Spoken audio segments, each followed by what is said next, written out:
समान नागरिक संहिता विषये स्थायी संसदीय समितेः उपवेशनम् अद्य। विधि न्यायादि संबद्ध विभागीयाः अन्ये च विभिन्न हितधारकाः भविष्यन्ति अत्र सम्मिलिताः।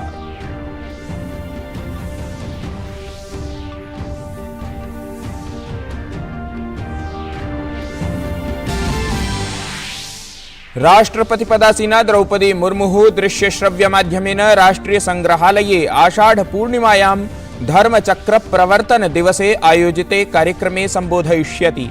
सहैव कर्णाटकस्य मदनहल्ली इत्यत्र श्री सत्यसाई विश्वविद्यालयस्य द्वितीय दीक्षांत समारोहे अपि भवेत् सम्मिलिता।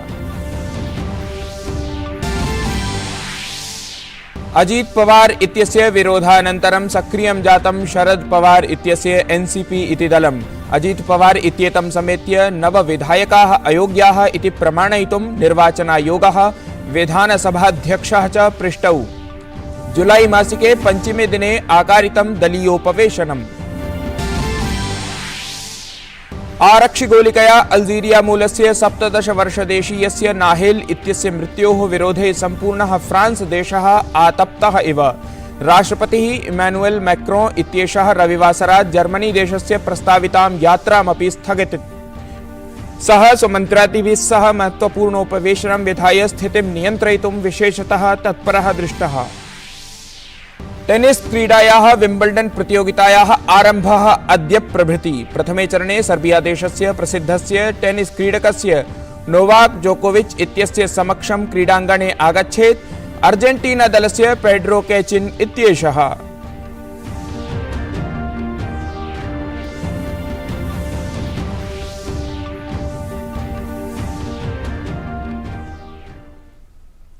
अभिवादये, अहमस्मि गवीश द्विवेदी। अत्र भवतां स्वागतम् एतस्मिन् डीडी न्यूज़ वार्ता प्रसारणे।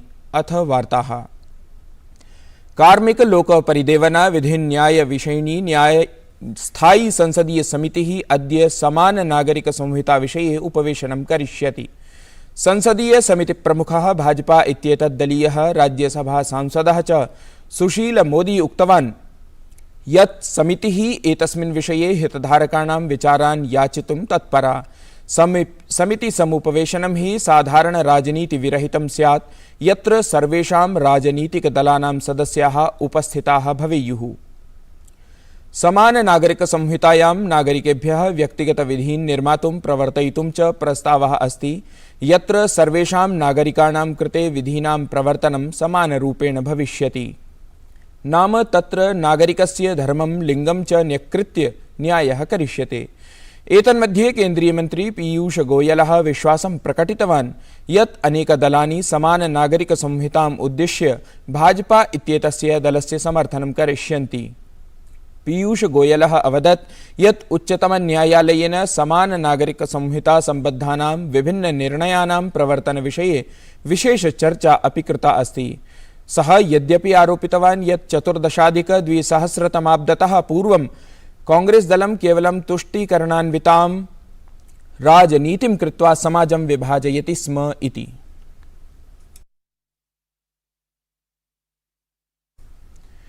संस्कृति मंत्रालयः अन्ताराष्ट्रिय बौद्ध परिसंघः च अद्य नवदिल्ल्याम् आषाढ़ पूर्णिमायां जनपथ स्थिते राष्ट्रिय संग्रहालये धर्मचक्र प्रवर्तन दिवसम् आचरिष्यति। अन्ताराष्ट्रिय बौद्ध परिसंघस्य वार्षिकः प्रमुखः च कार्यक्रमः अस्ति एषः। अथ बुद्धपूर्णिमायाः अनन्तरं बौद्धमतावलम्बिभ्यः एतद् द्वितीयं सर्वतः पवित्रं दिनं मन्यते। राष्ट्रिय संग्रहालये आयोक्ष्यमाणे एतस्मिन् हि आयोजने राष्ट्रपतिपदासीना द्रौपदी मुर्मुः दृश्यश्रव्यमाध्यमेन संबोधयिष्यति। एतस्मिन् अवसरे नेपाले लुम्बिनी स्थाने परिसंघस्य विशेष परियोजनान्तर्गतं निर्मितस्य India international centre for Buddhist culture and heritage इत्याख्यस्य चलचित्रस्य प्रदर्शनमपि भविष्यति। प्रधानमंत्री नरेंद्र मोदी एतस्य शिलान्यासं विगतवर्षे बुद्धपूर्णिमायां नेपालस्य लुम्बिनी स्थिते केन्द्रे कृतवान् आसीत्। अनेके गणमान्याः बौद्धसंघानां संरक्षकाः प्रख्यातगुरवः विद्वांसः च एतस्मिन् कार्यक्रमे सहभागं करिष्यन्ति। राष्ट्रपतिः द्रौपदी मुर्मुः अद्य प्रभृति कर्णाटक तेलंगाना महाराष्ट्र राज्यानां 5 दिवसीय यात्रायां भविष्यति। अद्य कर्णाटकस्य मद्दहनहल्ली क्षेत्रे श्री सत्यसाई इत्याख्यस्य विश्वविद्यालयस्य द्वितीय दीक्षांत समारोहे राष्ट्रपतिः द्रौपदी मुर्मुः भागं गृह्णीयात्। मंगलवासरे राष्ट्रपतिः हैदराबाद नगरे अल्लूरी सीतारामराजु इत्यस्य सपादैकशततमस्य जन्मजयन्त्योत्सवस्य समापन समारोहं सम्बोधयिष्यति। बुधवासरे राष्ट्रपतिः महाराष्ट्रे गोंडवाना विश्वविद्यालयस्य 10मे दीक्षांत समारोहे भागं ग्रहीतुं सिद्धः स्यात्। नागपुरस्य कोराडी क्षेत्रे च भारतीय विद्याभवनस्य सांस्कृतिककेन्द्रस्य उद्घाटनमपि राष्ट्रपतिः करिष्यति। भाजपेति दलस्य वरिष्ठनेता केन्द्रीय गृहमन्त्री अमित शाहः गतदिने लखनऊ यात्रायामासीत्।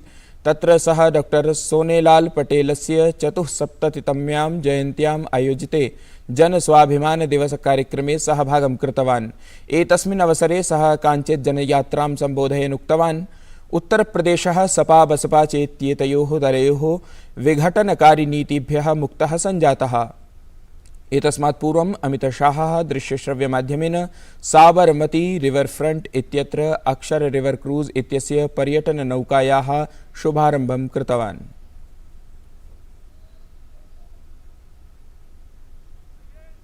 सपा बसपा की विघटनकारी शक्तियों से उत्तर प्रदेश को संपूर्ण रूप से निजात मिली। उत्तर प्रदेश के कानून और व्यवस्था की परिस्थिति ठीक हुई। उत्तर प्रदेश के अंदर योगी जी के नेतृत्व में इंडस्ट्रियल इन्वेस्टमेंट आ रहा है और मोदी जी की भेजी हुई सभी गरीब कल्याण की योजनाओं को उत्तर प्रदेश शासन जमीन पर पहुंचा रहा है, गरीब व्यक्ति पर पहुंचा रहा है। भ्रातृपुत्रस्य अजित पवारस्य विद्रोहानन्तरं शरद पवारः अधुना स्वकुटुम्बसञ्चालने व्यस्तः दृश्यते। सः जुलाई मासस्य 5मे दिनाङ्के एकं महत्त्वपूर्णम् उपवेशनम् आहूतवान् अस्ति। आमन्यते यत् महाराष्ट्रस्य सर्वे कार्यकर्तारः नेतारः च अत्र सम्मिलिताः भविष्यन्ति। शरद पवारः भविष्यस्य नीतिं निर्मातुं निर्णयं च कर्तुं तत्र शक्नोति। एतन्मध्ये महाराष्ट्रे राकांपा इत्यस्य दलस्य अध्यक्षः जयंत पाटिलः अजित पवारेण सह अन्ये अपि विधायकाः मन्त्रिपदाय अयोग्यः इति परिभाव्य याचना कृतवन्तः सन्ति। केन्द्रीयः शिक्षामन्त्री धर्मेन्द्र प्रधानः दिल्लीस्थस्य सार्वजनिक नीति संशोधन केन्द्रस्य कार्यक्रमे मोदी प्रशासनस्य नववर्षाणाम् उपलब्धिजातविषये सम्बोधनं कृतवान्। एतस्मिन् अवसरे सार्वजनिक नीति संशोधन केन्द्रेण समृद्धं भविष्यं स्वीकर्तुं स्वास्थ्यं शिक्षा च एकत्र इति शीर्षकेण प्रतिवेदनं प्रकाशितम्। अत्र प्रधानमन्त्रिणः दूरदर्शिनेतृत्वे स्वास्थ्य शिक्षा क्षेत्रयोः महत्त्वपूर्ण प्रगतिपराणि परिवर्तनानि प्रकाशितानि सन्ति। प्रतिवेदनानुसारं कांग्रेस प्रशासनस्य गत 10 वर्षावधौ शिक्षाक्षेत्रे माध्यभूतः वार्षिकावण्टनराशिः 87,543,सहस्रकोटिरूप्यकात्मकः आसीत्। तदेव संवर्ध्य भाजपादलीयप्रशासने 87,299,सहस्रकोटिरूप्यकात्मकः जातः अस्ति। गतेषु 9 वर्षेषु 7 IIT इति संस्थाः, 7 एव IIM इति संस्थाः, 16 एम्स इति संस्थाः च स्थापिताः सन्ति। केन्द्रीयमन्त्री धर्मेन्द्र प्रधानः अवदत् यत् अस्मदीयप्रशासनेन शिक्षाक्षेत्रे नूनम् अपूर्वं कार्यं कृतमस्ति। भारत एक नॉलेज सोसाइटी है, ज्ञान आधारित समाज है भारत। कभी कभी हमारे कवियों ने इसीलिए इसको कहा कि हस्ती ऐसा है कि मिटती ही नहीं है, ये रिन्यू होते जाता है, कॉन्टेक्चुअल होते जाता है। जो आज भारतीय शिक्षा व्यवस्था है उसी की उपज है। भारत की नॉलेज सिस्टम और दुनिया की चैलेंजेस, ये दोनों की ब्लेंड किया गया है राष्ट्रीय शिक्षा नीति में। प्रावृषा देशस्य अनेकेषु भागेषु अतिवृष्टिः जायते। ऋतुविभागानुसारेण प्रावृट् सत्रं विशेषरूपेण पूर्वोत्तरवर्ति राज्येषु सक्रियमस्ति, यस्मात् एतेषु राज्येषु आगामि 5 दिनानि यावत् अतिवृष्टेः सम्भावना अस्ति।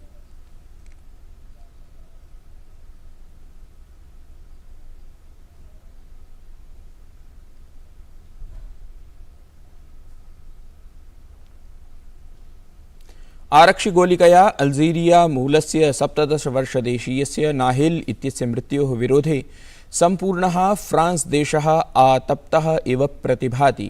विरोधप्रदर्शनानि अग्निकाण्डादीनि च तत्र निरन्तरं जायमानानि सन्ति। हिंसाग्रस्ते फ्रांस् देशे पञ्चमरात्रौ अपि शताधिकजनाः आरक्षिभिः निगृहीताः। एतन्मध्ये नाहिल इत्यस्य अन्तिमसंस्कारः तत्र पेरिस् नगरस्य उपनगरे नान्टेर् इत्यत्र जातः। तावत् तत्रत्या स्थितिः एतावता गभीरा जाता अस्ति यत् राष्ट्रपतिः इमानुएल् मैक्रोन् इत्येषः रविवासरात् जर्मनी देशस्य प्रस्तावितां यात्राम् अपि स्थगितवान्। सः स्वमन्त्र्यादिभिः सह महत्त्वपूर्णम् उपवेशनं विधाय तत्रत्य स्थितिं हिंसारहितां कर्तुं सर्वथा तत्परः दृष्टः। अद्य प्रभृति टेनिस् क्रीडायाः विम्बल्डन् प्रतियोगिता आरभ्यते। सर्बिया देशस्य टेनिस् क्रीडकः नोवाक् जोकोविच् इत्येषः विम्बल्डन् क्रीडायाः प्रथमचक्रीये द्वन्द्वे विश्वस्य 67 अर्जेण्टीना देशस्य पेड्रो कैचिन् इत्येतस्य विरुद्धं स्वकीयम् अभियानम् आरभेत। ब्रिटेन् देशस्य एण्डी मरे इत्येषः प्रथमचक्रीये एव द्वन्द्वे स्वदेशवासिनः रायन् पेनिस्टन् इत्यस्य साम्मुख्यं करिष्यति। द्वितीयचक्रे तावत् तस्य साम्मुख्यं पञ्चमक्रमासीनस्य स्टेफानोस् सितसिपास् इत्यस्य विरुद्धं भवितुम् अर्हति। स्टेफानोस् इत्येषः प्रतियोगितायां हि एतस्यां डोमिनिक् थिएम् इत्यस्य विरुद्धं प्रथमचक्रे स्पर्धिष्यते। साम्प्रतं विश्वस्य प्रथमक्रमाङ्कासीनः टेनिस् क्रीडकः कार्लोस् अल्कराज़् इत्येषः विम्बल्डन् प्रतियोगितायाः प्रथमचक्रे फ्रांस् देशीय क्रीडकस्य जेरेम् चार्डी इत्येतस्य विरुद्धं स्पर्धिष्यते। संयुक्तराज्यामेरिका देशस्य 43-वर्षदेशीया वीनस् विलियम्स् इत्येषा प्रथमचक्रे एलिना स्वितोलिना इत्यस्याः विरुद्धं स्वीयम् अभियानम् आरभेत। अवधातव्यमस्ति यत् वीनस् इत्येषा 5 वारं विम्बल्डन् प्रतियोगितां जित्वा एतस्यां प्रतियोगितायां 24 वारं क्रीडितुं तत्परा अस्ति। एतत् वार्तासंस्करणम् अधुना सम्पद्यते। अभिनववार्ताभिः सह पुनः उपस्थास्यामः। तावत् मङ्गलं भूयात्।